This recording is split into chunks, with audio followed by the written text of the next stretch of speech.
السلام عليكم ورحمة الله وبركاته. ازيكم يا حبايب قلبي؟ عاملين ايه؟ يا رب تكونوا بخير وهنا وسعادة دايما على طول، ويا رب يرزق الجميع. شايفين ما شاء الله البط اللي معايا ده؟ كان عندنا بطة كنت باضت يعني ورقدت على البيض او نامت على البيض. وهنا بقى ما شاء الله زي ما انتم شايفين الحمد لله، يعني هما كانوا 10 بيضات، ما طلعش غير 5، ولسه في واحدة كمان بس مش عارفين هتطلع ولا لأ. انا هنا لسه جايباهم، يعني دول لسه طالعين النهارده.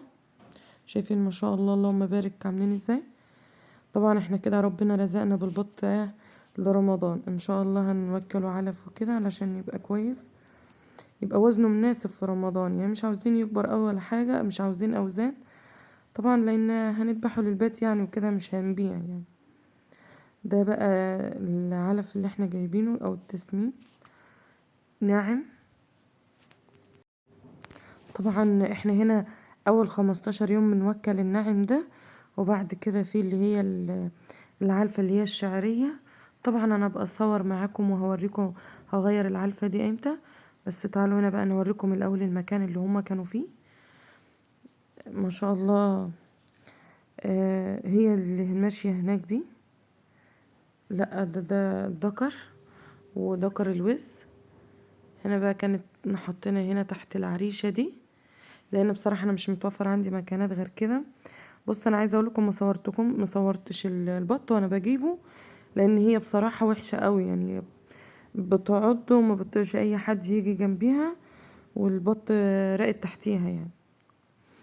هنا ادي البيضه اللي فاضله، هنا كنت بشوفها يعني البطه اللي جواها ميته ولا لا، بس لقيتها لسه صاحيه يعني بتعمل صوت. ده بقى البياته او القفص اللي هنحطه يعني ونحط فيه البط. طبعا هنا كانت حماتي بتغسله علشان كان عند اخت جوزهم عليه، يعني الفراخ كانت دعقة خالص ومبوظاه بصراحة. فهنا بقى خلاص هي تغسله، وانا هاخده هنشره في البلكونة فوق، او هحطه على السطح، هحطه ينشف يعني من المية. تعالوا بقى يعني هسيبها تخلص وناخده نطلع فوق اهو. هنا كده بقى كانت خلاص غسلته وطلعنا فوق على السطح. طبعا دي كنت نشرة دورة غسيل هلمها دلوقتي.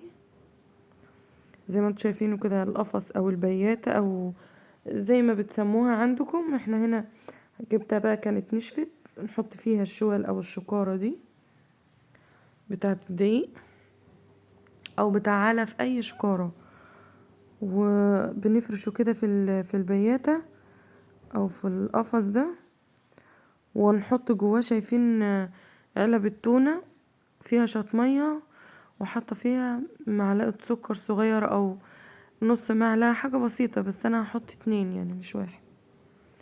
طبعا هما لسه جايين مش هيعرف يعني، لسه اول يوم ده ما بيبقاش بيعرفوا ياكلوا قوي.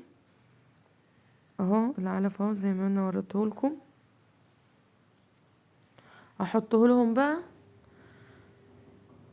وربنا يبارك ان شاء الله. حبايب قلبي ما تنسانيش باللايك والاشتراك وتفعيل الجرس للكل علشان يوصل لكم كل جديد، ويا ريت تكملوا مشاهدة الفيديو للاخر، وبتمنى ان الفيديو يعجبكم.